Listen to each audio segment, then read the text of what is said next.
you know, then we have all these navigations to do so, which are generally fairly dysfunctional. Yeah. Yeah.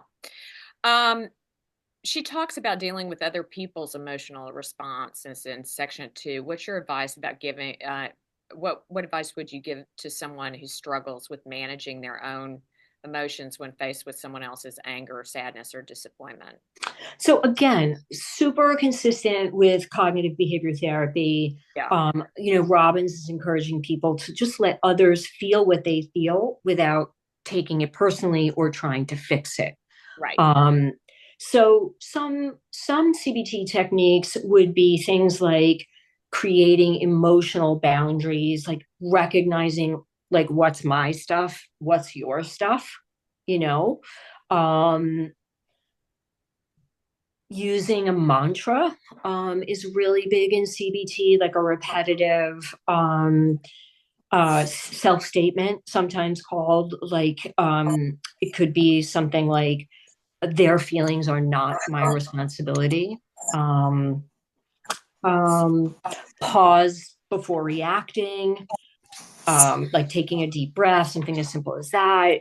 Um, Regulating your own nervous system. There are so many techniques that I use in psychotherapy, including like grounding techniques, box breathing, various types of breathing exercises.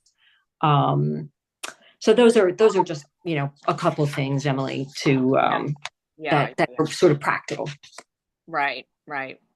Um, it's also where you place boundaries, don't you think? Say that again.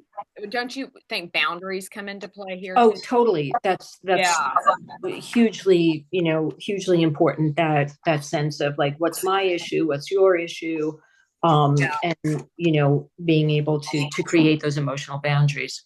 yeah. Really important, I think.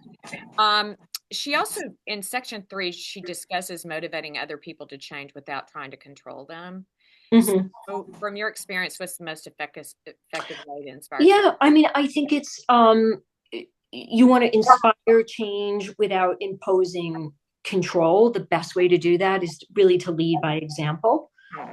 modeling change yourself. People are way more likely to change when they see someone else living the change instead of being told what to do.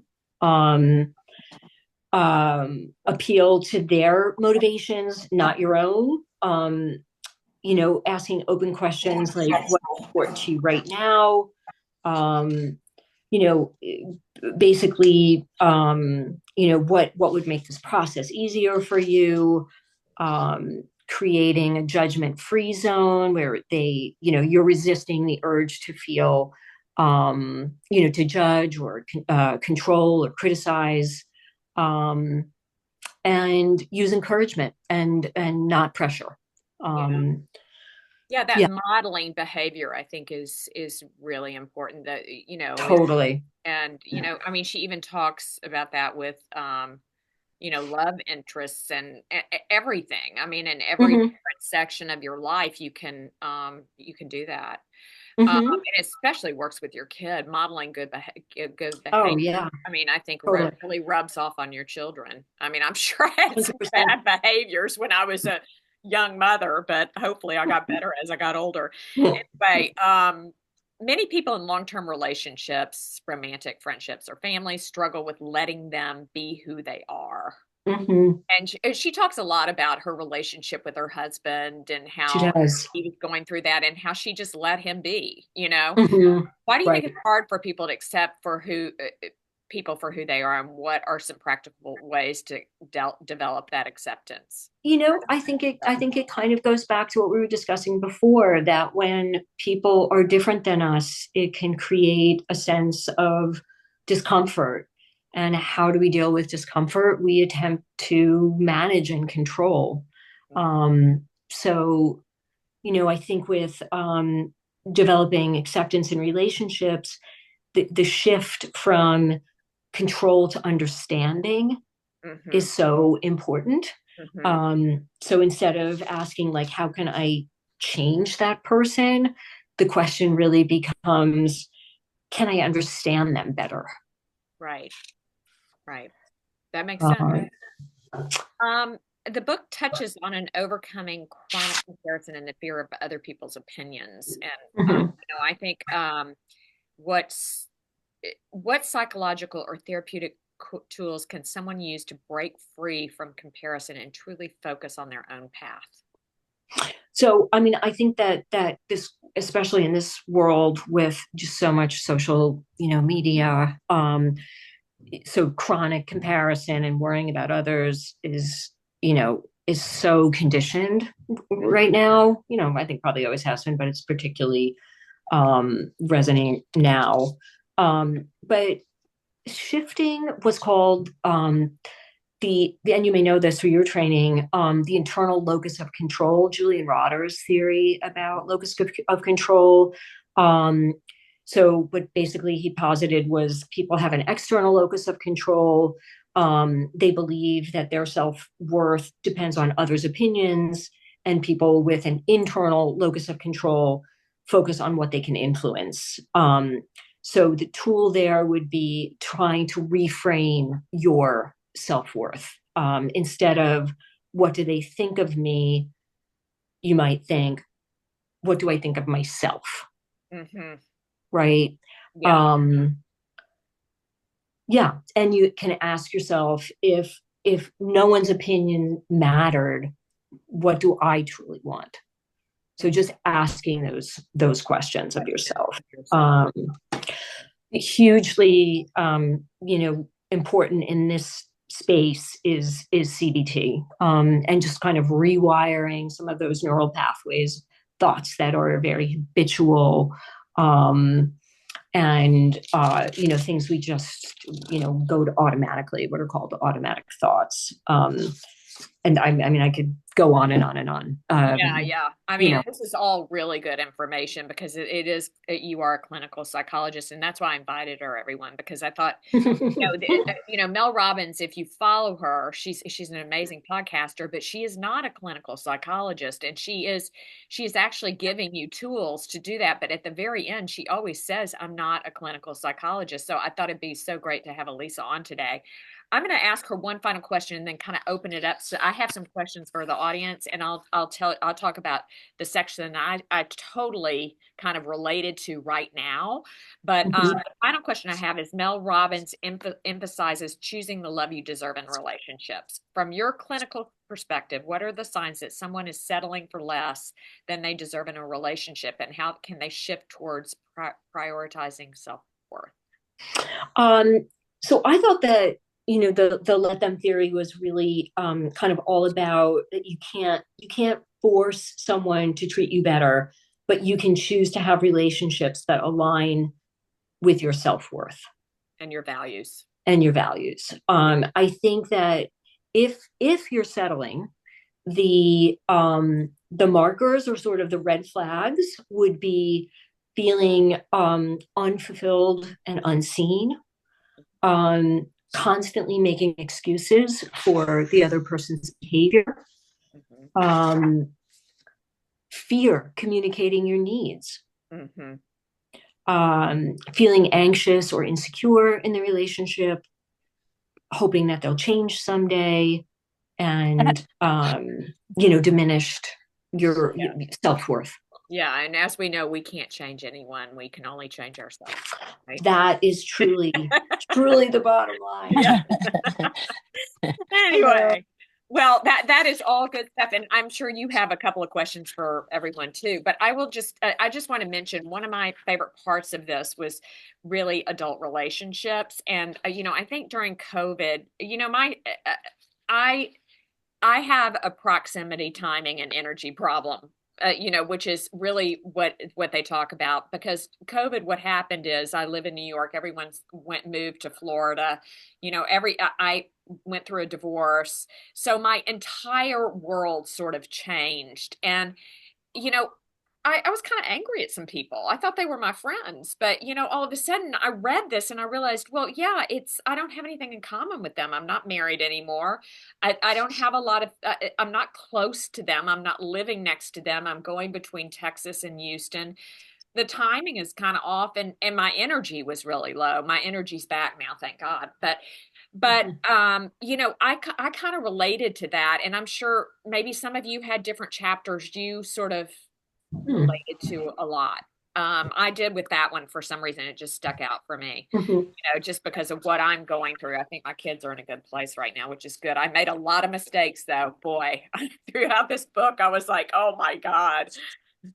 Anyway, anybody have anything else that they sort of stuck out to them in terms of the book or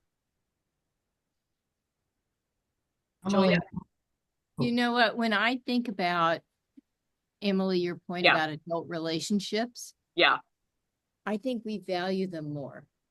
But because the older we get, the more we recognize how precious they are. yeah, Hmm. And that they don't come easily. I mean, you can be in a crowded room of 100 people and never connect with any of them. But yeah, when you do, and it's real, I think you're full of gratitude. yeah, yeah.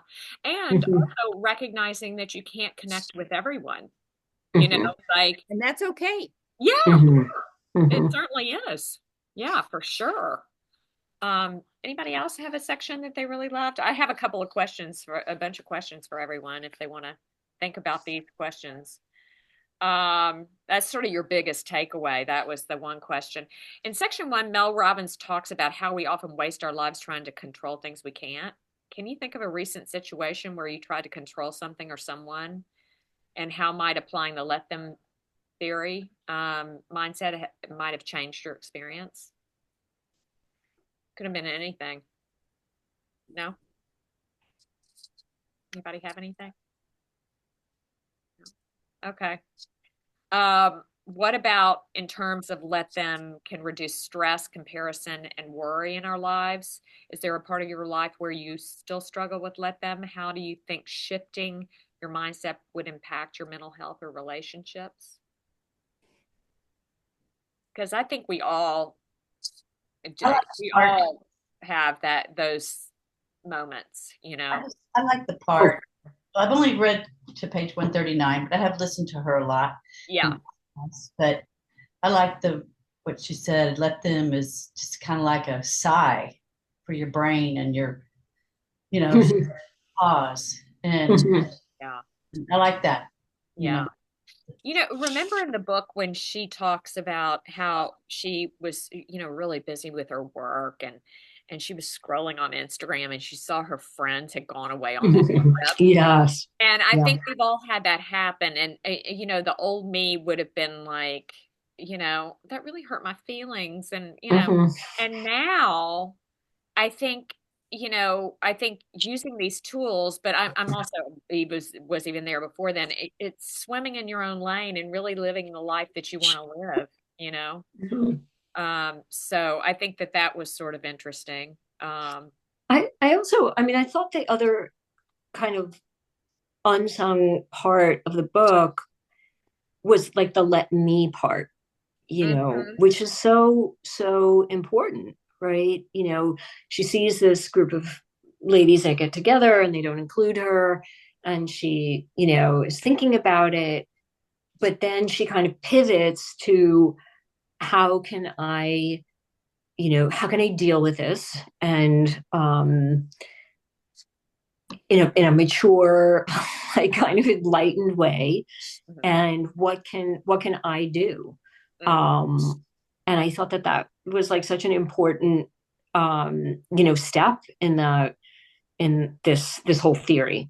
So there's definitely let them, but there's also this really important part of like what can I do to not go down that road and think about a different path than just being upset.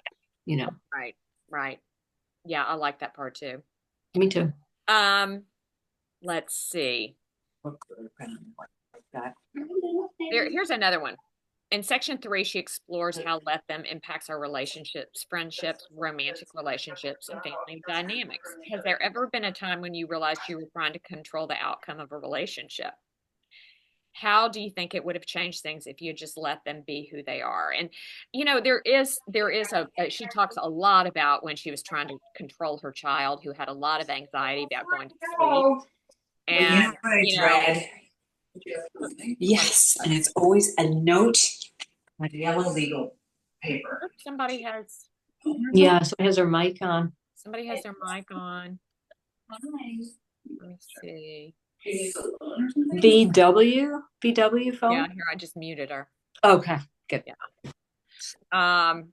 Anyway, so anybody have any stories about that, about when they were trying to control relationships, and how it would have been a lot better if they had just kind of let them. No. Yes, yes. Yeah, go ahead, please. Can you hear me? Yeah. Oh, hey, I didn't. Julia. You think I'd know how to do this? By the way, Julia Randall is an executive trainer, communications person. Ireland. Amazing.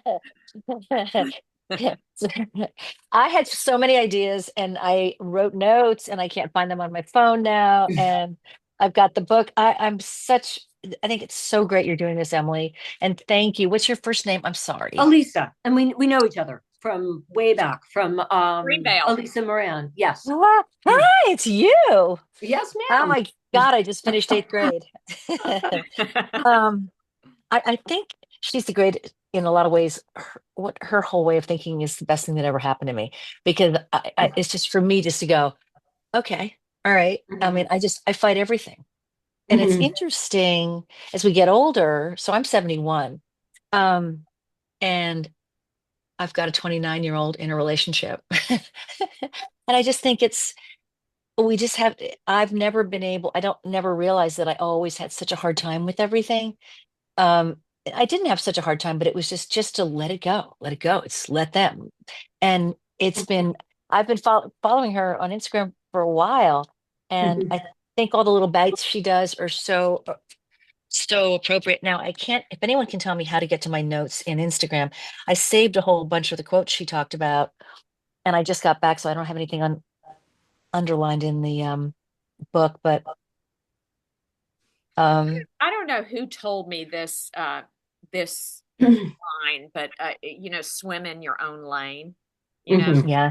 And I've always loved that term because if you think about it, if you're swimming in your own lane and doing what you should be doing in life, and you have a purpose, then you should be able to apply all these techniques to people, and and get along with others. Yeah. Yeah, So and maybe toward the end of the discussion, I did a little looking into like sort of the science behind, her theory. So maybe we can touch on that as well because I think there's some interesting points to that. But yeah. Um, Have I any of you all, Go can I ask ahead. a question? Have any of you found that? So I just had a reunion, my high school reunion. Um, it was kind of off year, and I was extremely anxious about it because such different personalities and how everybody would gel. And I took in this whole idea of just let them all be, observe. You don't have to, you don't have to step in and let it all happen. And it's so interesting when you do that, just standing back and letting it happen. And there are a lot of bosses in my class. Um, a lot of people who have opinions, a lot of people who want to lead, a lot of people, and it's just, this has been so helpful, and just let them. And this young man just called me to tell me that he signed up for Buds. He wants to be a SEAL, a Navy SEAL. And his parents have called me and said, please talk him out of it. We're so worried. And my cousin's a Navy SEAL, and it's really scary. And I got his call and I just went, let him. I congratulated him. I said, this is what he wants to do. It's his dream. Don't try to talk him out of it. But there's so many moments where, I don't know if you all feel this, where you just want to go, but don't like Yeah. jump in. You know what, Mhm. Julia? I just experienced the same thing on a trip with a bunch of girls. Did you? Yeah, I did. I actually even had someone who I know we didn't gel. And I just didn't say a word, and I just let it Mhm. happen. And it doesn't, it was just, not everybody can like you, Right. it's like, and it was fine, um, I I don't don't think that's think about it liking. I was think much it's fun, just but different. you know, Yeah. Do you Well, think you enjoyed? you enjoyed your time more because you were able to not focus on that person? Yeah, I mean, I think that I was, I did the things that I wanted to do. Hmm. Yeah, So, so it was fun. good stuff. Yeah. It's okay to, I think it's very empowering to feel that way. Hmm. I've been a people pleaser all my life. And Hmm. just to be and take everybody in and have opinions. And I was very clear about my boundaries, what I wanted to do, what I didn't want to do, who I wanted to spend time talking to and not. But I made the effort. I just didn't go crazy. Hmm. Yeah. I think I don't know, but I grew up with a Southern mother and it was always to make the effort and be the lovely hostess and whatever, Hmm. you know. Anyone relate to that? Kind of. I have three sisters, and we all really get along because we want to. And they want to do what they want to do, have strong. And I just went, fine, okay, let's do it. Let's go. When I'm with them, let them be in charge, and I'll just the ride. And it's great. It's really great. So I'm able to do that with a lot of people. Just let them plan it, let them do it. I'll just sit back and show up. Hmm. That's great. Yeah. It makes it a lot easier. Mhm. You Hmm. don't have to work so hard. Hmm. Yeah. She also talks about, I mean, there's a part there, I mean, Lisa, you can talk about that. She talks about dealing with someone else's emotional responses. She said her therapist talked about how most adults are just 8-year-olds inside of big bodies. Yeah. For that part. So, Hmm. could be. Yes. But I mean, I also think like there's maturation for sure. I think, we're all women of a certain age here, and we can, I think a lot of this it's easier in some ways to do this if you've lived, and you kind of have um some experience in your, in the rearview mirror, and knowing what we know now, right? Like you probably raised your kids slightly differently, or, you know, um, but I think these are great principles. We could have only had children at 50 instead of anyway. Exactly. Yeah. Anybody else have any thoughts on the book? No? Well, All right. we're thinking. Okay. Because you got us here for a little bit, but maybe we can get Lisa to kind of talk about the ending because she said she had some. Yeah, so I About that. kind of looked into like kind of the data. Was there any sort of science behind some of her theory? And I mean, it definitely is a self-help book, right? But it's, very, that she's got a real philosophy. Um, it's not a clinically researched psychological theory. And to your point, she's not saying it is. She's, really very clear on that. So there's no direct empirical data supporting it. The principles behind it align with established psychological research on things like attachment theory, locus of control that we talked about before, emotional regulation, and acceptance based therapy approaches. So I'm sort of bookending it a little bit by starting out with the context, going back to the 50s and this idea of how we try to navigate what makes us feel anxious through control. Um, some of the psychological concepts supporting the let them theory are the locus of control, internal versus external. Um, what's something that's called radical acceptance, which Marsha Linehan, who is of dialectical behavioral therapy fame, she talked about. So DBT promotes accepting reality as it is rather than resisting or trying to control it. And studies show that radical acceptance reduces stress, emotional reactivity, and anxiety. Um, Ainsworth and Bowlby's attachment theory. People with anxious attachment tend to seek control in relationships to avoid rejection. And the let them approach aligns with developing a secure attachment, right? Which is maybe a part of that emotional maturity, hopefully, that we've developed over time. And where we trust that others will make their own choices without feeling the need to manipulate or fix them. CBT, cognitive behavior therapy, we keep going back to that, and emotional regulation. CBT research shows that reframing negative thought patterns, like I need them to act a certain way, leads to greater emotional well-being. Letting go of control reduces rumination and distress, which can improve mental health outcomes. So are there studies on letting go and mental well-being? There are. Cashin and Rottenberg in 2010 looked at psychological flexibility and acceptance-based coping, suggesting that people who let go of control and accept others' behaviors without resistance tend to have lower anxiety and depression, experience higher relationship satisfaction, and show greater resilience in stressful situations. So although it lacks direct scientific validation, the core ideas supported by like decades of psychological research on control, emotional regulation, and acceptance-based interventions are there. So if you're really interested in evidence-based approaches that are similar to the Let Them theory, there is something called ACT, which is acceptance and commitment therapy, and mindfulness-based stress reduction, MBSR. And those are well-researched frameworks that encourage similar mindsets.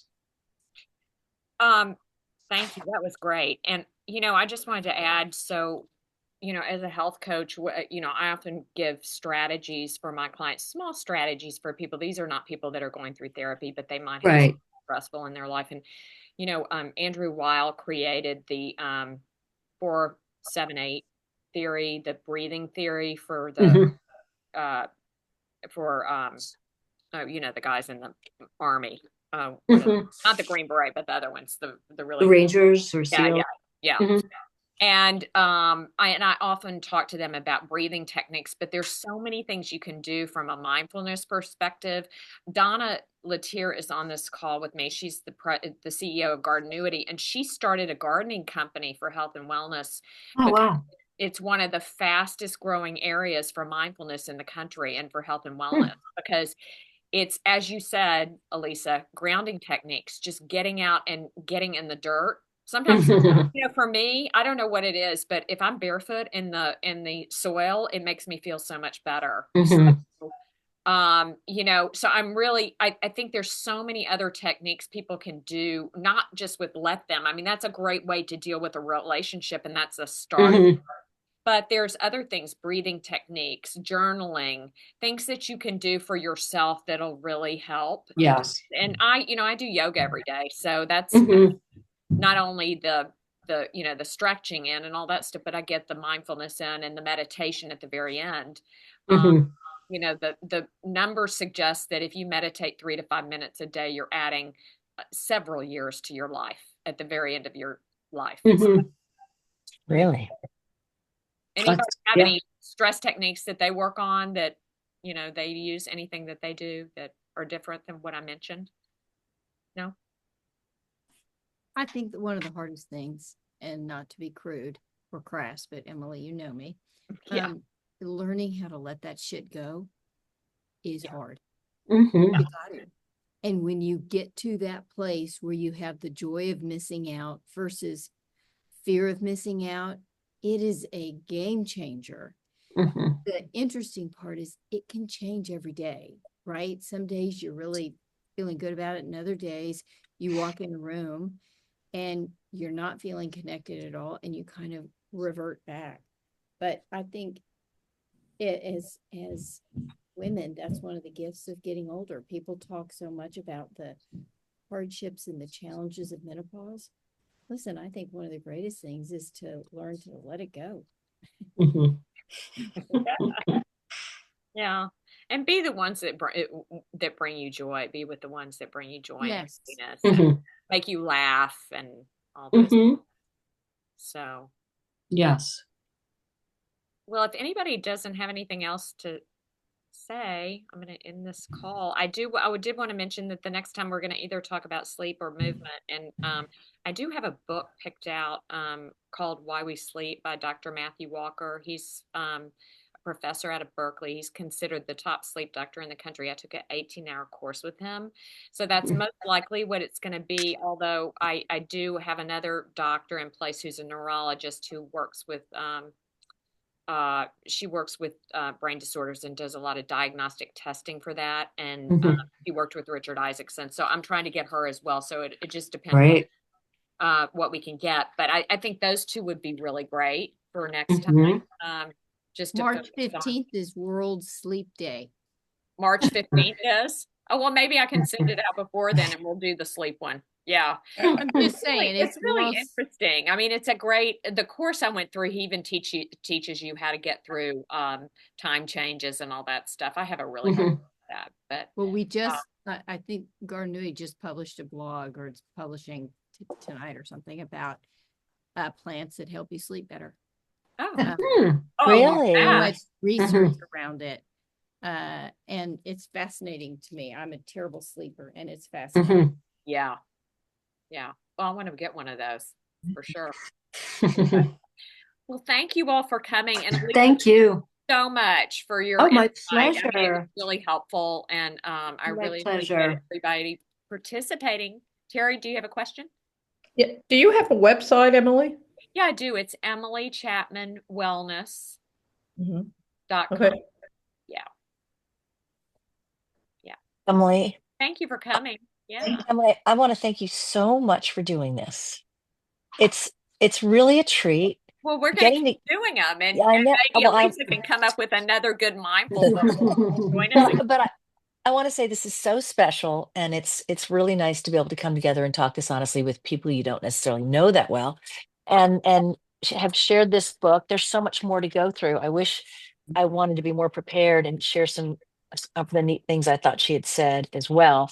But I just thank you for doing this and sticking your neck out and making this happen and creating this for us, because it's really, really nice. It was terrific. Thank you, Emily. Well, Really thank you. And special. I just feel like it's a good way to build community, even if we're Yeah. not all together in the same Mhm. place. We all are, you know, getting through life, and it's nice to share our ideas. Indeed. And I Is really there a way to, appreciate you all coming. I'm sorry for interrupting. Is there a way to continue this? So, for example, if we had thoughts and we didn't say them today, is there a way to write into some kind of a Well, piece I or? tell you what, if you have some thoughts on it, you send them to me, and I'll send out the wrap up in a couple Okay. of days, and I'm Okay. happy to include them in there Okay. because I have I do a summary at the very end and send it to everybody who participated. And That's a lot of work. there's about 60 people in the book club. You know, obviously everybody can't come on certain specified days, but they get the wrap up, and a lot of people request the video. So, you know, I tape it. So it's taped. Awesome. Thank Okay. you, That's really Emily. nice. That was You got me really letting here. fun. Thanks, Thank- everybody. Thanks for Really coming. great. Okay. Thank you. Bye. Bye, Em.